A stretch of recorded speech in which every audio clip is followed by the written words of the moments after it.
오늘 그들의 모습은 어떠냐면 이를 갈고 화가 머리끝까지 치밀어 올랐고 큰 소리를 말하며 달려들고 있는 겁니다. 자, 오늘 그들이 그렇게 행동할 때, 그들이 말씀에 그렇게 반응할 때, 근데 스데반은 어떻게 행동하느냐라는 겁니다. 여러분, 우리가 복음을 전할 때 전달을 갔을 때 뭐 그런 경우가 종종 있잖아요. 나한테 이렇게까지 할 필요가 있나? 뭐 이럴 때가 있잖아요. 네, 우리가 흔히 전도지를 이렇게 줄 때 주일날 이제 전도를 하러 갑니다. 주일날 똑같은 시간에 이제 전도를 하러 가면 매일 만나는 분들이 비슷하잖아요. 그분들을 주면 어떤 분들은 매일 반갑게 맞아주는 분인데 어떤 분은 굉장히 좀 날카롭게 반응을 하는 분이 있습니다.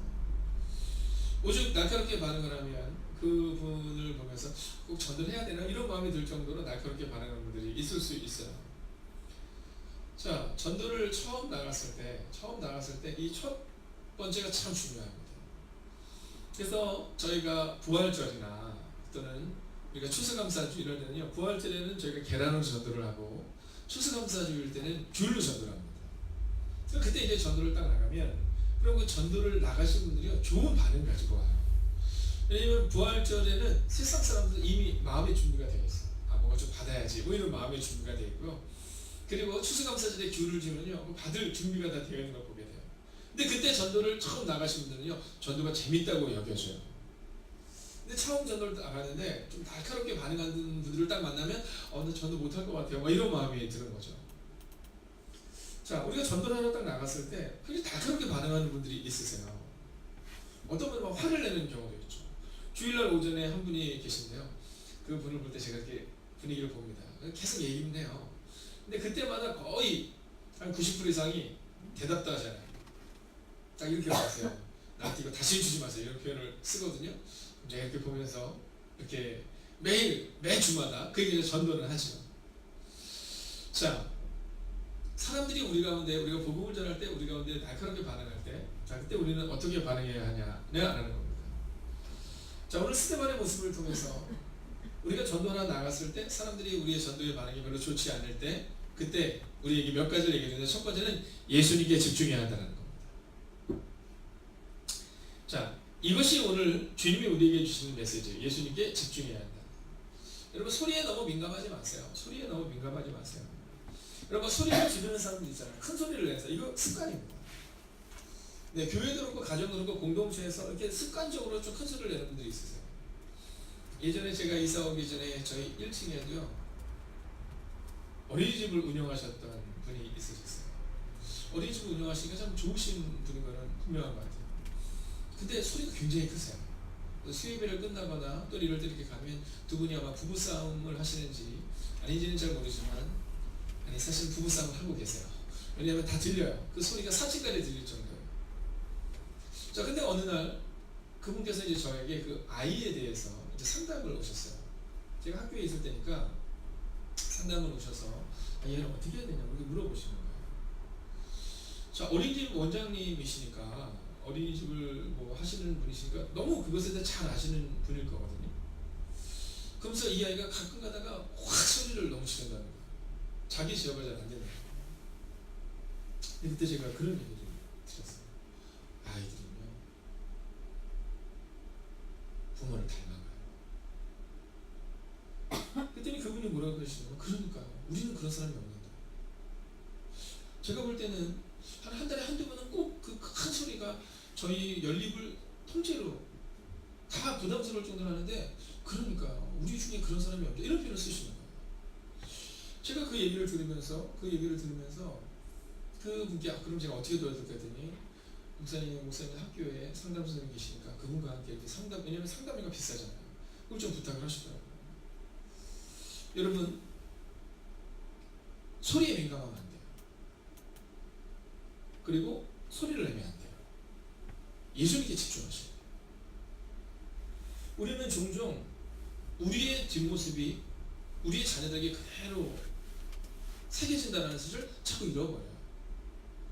여러분 보시면 우리 아이가 막 소리를 좀 지르는 편이다, 좀 예의가 없다, 그러면 대부분 우리가 좀 예의가 없어요.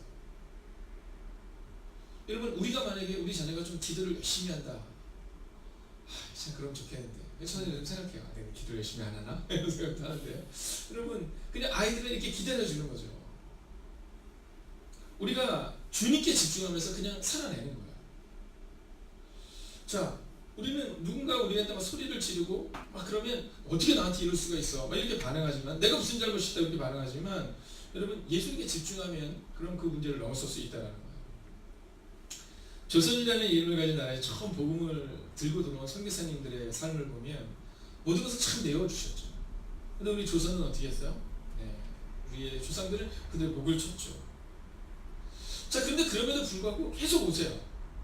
네, 그 소문을 들으면서 계속 오세요. 와서 계속 복음을 전하세요. 이유는 뭐예요? 주님께 집중했기 때문이다라는 겁니다. 여러분, 오늘 우리 가운데 필요한 것은 말씀에 대한 반응을 다른 사람들에게서 찾지 마세요. 우리는 종종 우리가 목사님 말씀을 전했는데 사람들이 반응이 싫어서, 반응이 나빠서 저 전도하기 싫어요. 그런데 아니죠. 사실 우리의 말씀에 대한 반응을 보라는 거예요. 내가 말씀을 전했는데 사람들이 안 듣는다고 말하지만 사실은 그 내면 깊은 곳에는 그들의 모습을 보면서 내 마음에 말씀에 대한 반응을 하기 싫은 거예요. 오늘 스데반을 보세요. 스데반은 말씀에 대해서 반응하지 않고 또 말씀에 대해서 비판하는 사람들을 향해서 끝까지 예수님께 집중해서 그냥 살아냈다는 거예요. 우리에게 필요한 것은 바로 이거죠. 사람들이 말씀에 반응하지 않는데, 아니 다른 사람 보지 말고 나를 보라는 거야. 나를. 여러분, 다른 사람 보지 말고 목사님 저는 저를 봐야 되고 여러분 자신을 보라는 거예요. 다른 사람이 이렇게 행동했는데, 아니 그게 아니라 나는 지금 어떻게 하고 있냐는 거죠. 오늘 스데반은 그 상황에서도 오직 예수님만 집중하잖아요. 사랑하시는 여러분, 오늘 말씀에 대한 반응이라는 이 제목을 보고 오늘 이 말씀을 묵상하고 오신 분들도 있겠죠. 근데 그 모습을 보면서 사람들이 왜 이렇게 말씀에 대해서 반응하나 이렇게 생각하면 틀린 겁니다. 오늘 스데반은 자기 스스로가 말씀에 대해서 온전한 반응을 하고 있는 모습을 보이는데, 그 온전한 반응의 모습은 바로 예수님께 집중했다라는 겁니다. 두 번째는 예수님에 대해서 말해야 한다는 겁니다. 여러분, 말씀에 대한 반응을 온전하게 살아가는 사람의 특징은 예수님에 대해서 말한다는 거예요. 여러분, 우리는 종종 자꾸만 다른 사람한테 시선을 빼앗기잖아요. 그죠? 아, 저 사람은 이렇게 말했어요. 목사님, 저 사람은 이렇게 행동했어요. 제가 복음을 전하러 갔는데 앞집 아줌마가 내 마음을 아프게 했어요. 내가 복음을 전하러 갔는데 얼마 전에 어떤 분은 그런 얘기 하시더라고요. 목사님 중에 한 분이 이렇게 복음을 전했는데, 그분들이 어떻게 하냐면 안에 있는 그 과자나 이런 걸 갈 수도 있잖아요. 저희는 건빵을 넣는데 거기는 사탕이라는 걸 넣는데, 그럼 사탕만 딱 띄워가지고 종이를 확 버려버린다는 거예요. 끝나고 나서 이제 그걸 확 주스러 가는데 가끔 속상하다는 거예요. 어쩜 이럴 수 있나 이런 마음이 든다는 거죠. 여러분, 제가 그분과 그런 얘기 했어요. 아우, 너무 속상하시겠어요. 저도 그럴 때가 있는데. 여러분, 그런데 우리가 이런 것처럼 어떤 문제가 있을 때 예수님에 대해서 말하는 것이 아니라 상황에 대해서 말하는 경우가 종종 있죠. 여러분, 예수님에 대해서 말해야 되는데 우리는 상황에 대해서 자꾸 얘기를 하는 거죠. 여러분, 그냥 전도를 나가서 전도하면 되는데 우리는 어떻게 말하냐면, 아니 전도해도 전도 안 돼요 이렇게 말합니다. 이미 결론을 짓잖아요. 전도해도 전도는 안 된다. 여러분, 그래서 예수님에 대해서 말하지 않는다는 거잖아요. 제가 종종 어떤 모임에 갔을 때 좀 불편한 모임이 있습니다. 그런 모임은 어떤 모임이냐면 성토회장이에요. 성토회장. 이 시대에 얼마나 전도가 안 되는지 성토회장. 거의 배틀이부터 전도는 이만큼만 됐다. 어떤 분이 막 그래. 내가 3년 동안 매일마다 전도를 했는데 전도가 한 명도 안 되더라. 어떤 분은 5년 동안 전도했는데 전도가 한 명도 안 되더라. 전도에 배틀이 붙는 경우가 있어요. 안 되는 것에 대한 배틀. 여러분, 오늘 주님이 우리가 원하시는 것은 그냥 예수님에 대해서 말하라고 했지, 그것에 대해서 너희가 어떤 열매를 맺어야 된다 이런 얘기는 하지 않으세요. 나는 심었고 아브라함은 물주었으나 누가 자라나게 하셨다고요? 하나님이 자라나게 하셨다는 거잖아요. 근데 우리가 하나님이 된 것이 그냥 착각하잖아요. 아, 내가 이렇게 전도가 안 됐어. 아니, 주님이 우리가 원하시는 건 그냥 심으라는 거예요. 그냥 물 주라는 거예요. 자라나게 하는 거는 하나님이 책임지신다라는 거죠. 여러분, 지난 달 목장 모임을 할 때 제가 우리 목자들을 딱 모아서 그런 얘기를 했어요. 기도할 때 이렇게 기도하십시오. 예수님 이곳에 오세요. 예수님 이곳에 오세요. 여러분, 예수님 이곳에 오셔서 우리 가운데 오세요. 여러분, 목장 모임에서 어떤 얘기를 하느냐, 여러분 제일 중요합니다. 목장 모임에서 모이면 예수님에 대해서 얘기를 하는 거예요. 예수님에 대해서. 여러분, 우리가 함께 믿음의 사람들이 모이면 누구에 대해서? 예수님에 대해서 말하는 거예요. 근데 우리는 그곳에서 남 얘기하잖아요. 그곳에서 다른 얘기하잖아요. 그거 세상적인 얘기하잖아요. 여러분, 예수님에 대해서 말하라는 겁니다. 여러분 그 교회가 그 공동체가 지금 살아있느냐 살아있지 않느냐 그 차이는 우리가 지금 예수님에 대해서 말하고 있느냐 교회에 대해서 말하고 있느냐 주님의 나라를 생각하고 있느냐라는 겁니다. 우리가 만약 예수님에 대해서 말한다면 여러분 예수님이 우리 가정을 바꾸실 거예요. 우리가 우리의 자녀들에게 예수님에 대해서 가르치면 우리의 자녀들을 예수님이 바꾸실 거예요. 우리 자녀들은 듣는 대로 자라나거든요. 물이 변하여 포도주 됐네라는 찬양을 하면서 아이들의 마음을 정하거든요. 아, 예수님이 함께 하시면 물이 변하여 포도주 된 것처럼 내 인생도 바뀌겠지? 라는 마음을 정하거든요. 오늘 우리의 입술 가운데 어떤 고백이 있냐는 거예요. 예수님에 대한 얘기가 있느냐 아니면 판단과 생각과 그리고 비판과 부정적인 것이 있느냐 여러분 이걸 돌아봐야 된다는 거죠. 전도를 하다 보면 목사인 저도 그럴 때가 종종 있어요. 아, 이거 안 되나? 이런 마음이 들 때가 있습니다. 안 되나? 근데 신기한 건 뭐냐면요. 안 된다는 얘기를 하잖아요. 그러면 이게 막 퍼져나가는 걸 느껴져요. 안 되나? 그럼 안 되지. 서로 얘기해요. 그럴 것 같아. 이런 것들이 막 퍼져나가. 그런데 거기에 누군가가 야 예수님이 함께 하시면 되는데 지금은 안 되는 것처럼 보이지만 되는데 그러면 또 분위기가 갑자기 반전돼요. 되겠지? 되겠지? 되겠지? 여러분 그 언어 안에 그 공동체 안에 지금 예수님이 있느냐 예수님에 대해서 말하고 있느냐를 주목하셔야 된다라는 겁니다. 말씀에 대한 반응은 바로 이런 겁니다. 오늘 우리가 예수님에 대해서 말합니다. 자, 세 번째입니다. 우리가 예수님에 대해서 말하고 예수님을 묵상하고 예수님에 대해서 선포하지만 그러나 세상의 반응은 이럴 수 있어요.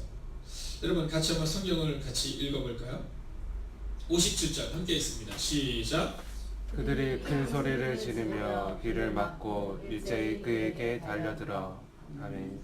자, 우리가 이제 복음을 전하잖아요. 복음을 전하는데 귀를 막고 있는 것이 안 들리는 경우가 있어요. 어떤 분은 그러시더라고요. 목사님 제가 우리 남편한테 21년째 전도하고 있습니다. 근데 정말 귀를 막은 것 같아요. 딱지가 얹어진 것 같아요. 전혀 듣지 않습니다. 여러분 그때 너무 속상하다는 거죠. 자, 성경은 말씀에 대해서 세상의 사람들이 어떻게 반응하는지 우리에게 보여줍니다. 귀를 막고 소리를 지르고 일제히 달려들어요. 여러분 이게 세상의 반응이라는 거예요. 말씀에 대한 반응. 자, 듣고 싶어 하지 않아요. 듣고 싶지 않으면 귀를 막습니다. 이것이 옳다 그러다가 아니라 그냥 귀를 막지요. 두 번째는 그냥 큰 소리를 내요. 이것이 옳다 그러다가 아니라 일단 큰 소리를 내야 내 마음이 좀 편합니다.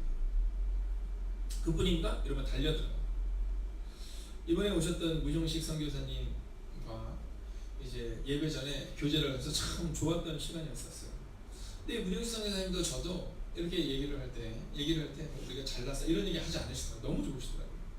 그냥 담담히 지금 교회를 태국에서 치앙마이에서 정말 아주 아름다운 성전을 지었는데 성전을 짓게 된 아름다운 이야기 뭐 이걸 하는 게 아니라 자기 실패 이야기를 이렇게 하시는 거예요. 근데 그때 그날도 말씀하셨지만 이 근거 없는 소문을 내서 막 사람들을 막 빼내가고 막 사람들한테 교회 가지 말자라고 이러면서 사람들이 많이 어려워졌을 때 그때 그분의 마음 가운데 마음을 정했다는 거죠. 내가 주님께 민감하게 반응하겠다. 내가 그런 소리에 민감하게 반응하냐고 주님께 반응하겠다. 주님께 반응하기 시작하면서 사람들이 쫙 안 나가잖아요. 계속 나가더래요. 네, 반응하지 않을수록 더욱더 막 그 소리를 내고 소문을 내고 근거 없는 것들로 인해서 계속해서 사람들을 쭉쭉 데리고 나가기 시작하는데 나중에 그러셨다는 거잖아요. 그럼 나가서 빨리 다 나가십시오. 네, 그것이 믿어지지 않으면 다 나가십시오. 여러분 그런데 이분이 그런 얘기를 하시는 거예요. 그러함에도 불구하고 예수님께 주목하자. 예수님께서 바꾸어 나가기 시작했다는 거죠. 그리고 사람들은 큰 소리를 내고 여러분 귀를 막고 그리고 달려들었지만 그냥 선교사님은 그냥 말씀 앞에 반응했다는 거예요. 여러분 오늘 우리 가운데 마지막으로 주목해야 되는 것이 바로 여기 있는 겁니다. 세상의 사람들이 큰 소리를 내니까 나도 큰 소리를 내야지. 세상의 사람들이 귀를 막고 듣지 않으니까 나도 듣지 말아야지. 세상의 사람들이 달려드니까 나도 그에게 그대로 행동해야지. 아닙니다. 여러분 우리는 어떻게 반응해야 되냐면 오늘 스테반처럼 그저 그들이 그렇게 행동하지만 묵묵히 예수님의 뜻대로 예수님의 방법대로 말씀에 반응해야 한다라는 겁니다. 여러분 종종 우리가 그렇게 살아갈 때 실패처럼 보일 수 있습니다. 문혜기 선생님이 말씀하신 것처럼 그렇게 하나님의 뜻대로 하나님의 말씀에 한번 반응했지만 실패한 것처럼 보이지만 그러나 시간이 지나고 나보니까 더 탄탄한 교회로 하나님이 만들어 주셨다는 거죠. 오늘 이들이 이렇게 큰 소리를 내고 귀를 막고 여러 가지 상황을 만들어낼 때 그 일로 인해서 어떤 일이 일어나면 큰 박해가 일어났다는 말이에요. 사도행전 8장 1절을 보면 그 일로 인하여서 큰 박해가 일어났고 사도에는 다 유대와 사마리아 땅 끝까지 즉 모든 땅은 흩어졌다 이렇게 기록해요. 그리고 이어지는 말씀은 어떤 말씀이 기록되고 있냐면 경건한 사람들이 스데반의 죽음을 보고 크게 울더라 이렇게 표현이 나와 있어요. 근데 저는 그 부분이 너무너무 은혜가 되더라고요. 물론 이번 주 말씀은 아니고 그 다음 주 말씀이지만 그들이 스데반을 장사하고 위해 크게 울더라. 여러분 눈물이 거기 있었다는 거예요. 눈물이. 그 눈물이 어떤 눈물이야? 실패의 눈물처럼 보이죠. 스데반이 죽었으니까 슬퍼하며 울 거잖아요. 아이고 스데반 선생님이 실패하셨군요. 근데 그로 인해서 어떤 일이 일어나요? 사람들이 사마리아로 그리고 땅끝으로 흩어졌다는 거죠. 예수님의 명령이 뭐예요? 너희는 예루살렘과 사마리아와 땅끝으로 흩어져라 이렇게 얘기하는데 흩어지지 않는 거예요. 지금이 너무 좋은 거예요. 우리끼리가 너무 좋은 거예요. 그래서 흩어지지 않는 그들에게 스데반의 죽음을 통해 흩어지는 역사가 나타났다는 거죠. 여러분 우리는 종종 성공과 실패를 내 뜻대로 생각합니다. 이건 안 될 것 같은데 이건 될 것 같은데 아니요. 성공과 실패는 하나님께 달리는 거예요. 비록 지금 실패한 것처럼 보이지만 판세는 하나님께 달려있다라는 거죠. 여러분 목사님 저도 종종 믿음이 연약해질 때 하나님께 물어요. 하나님께 안 될 것 같은데요. 그건 주님은 그때마다 저에게 주신 메시지가 있어요. 이것을 할 수 있느냐 없느냐의 문제가 아니라 이것을 해야 하느냐 말아야 되느냐를 주목해야 되지 않겠니? 라는 거였어요. 여러분 우리 가운데는 우리의 생각으로 이게 할 수 있느냐 없느냐를 생각하지만 주님이 우리 가운데 원하시는 것은 할 수 있느냐 없느냐가 아니라 이것을 해야 하느냐 말아야 되느냐. 스데반이 이미 알고 있었어요. 할 수 없다는 거예요. 스데반은 이미 복음을 전하는 그 순간 내가 이것을 복음을 전하면 나는 이제 오늘 죽겠구나 알고 있었어요. 여러분 그 살기 등등한 그 사람들 돌을 들고 이미 준비하고 있는 거예요. 야 네가 만약에 예수님을 인정하면 우리는 너를 돌로 칠 거야. 이미 판세는 결정된 거예요. 근데 그때 스데반은 이거 안 될 것 같으니까 오늘 일단 도망가자 이렇게 하지 않죠. 오늘 일단 주님을 부인하자 이렇게 하지 않아요. 그냥 담담하게 복음을 전해요. 그리고 그저 담담하게 목숨을 잃습니다. 그리고 그것은 실패한 것처럼 보이죠. 여러분 우리는 종종 사람들의 반응을 중시하는 모습을 우리가 보게 됩니다. 그러나 오늘 이 스데반은 말씀에 대한 반응을 우리한테 보여주고 있습니다. 사랑하시는 여러분 오늘 이 말씀을 보면 말씀에 반응하지 않았던 스데반을 돌로 치던 사람들에 주목하지 마십시오. 그럴 필요 없습니다. 오늘 주님이 우리에게 원하시는 것은 그들의 반응이 그러함에도 불구하고 담담히 말씀을 있는 그대로 받아들이고 말씀대로 살아냈던 스데반의 반응에 주목하라고 우리 가운데 말하고 있다는 거죠. 사랑하시는 여러분 오늘 말씀에 반응하십시오. 내 뜻이 아니라 주님의 말씀, 내 생각이 아니라 주님께서 내게 원하시는 그 말씀. 여러분 그 말씀에 반응하여 오늘을 살아내시고 오늘을 승리로 살아가는 여러분과 제가 되기를 주의 이름으로 축원하겠습니다. 기도하겠습니다.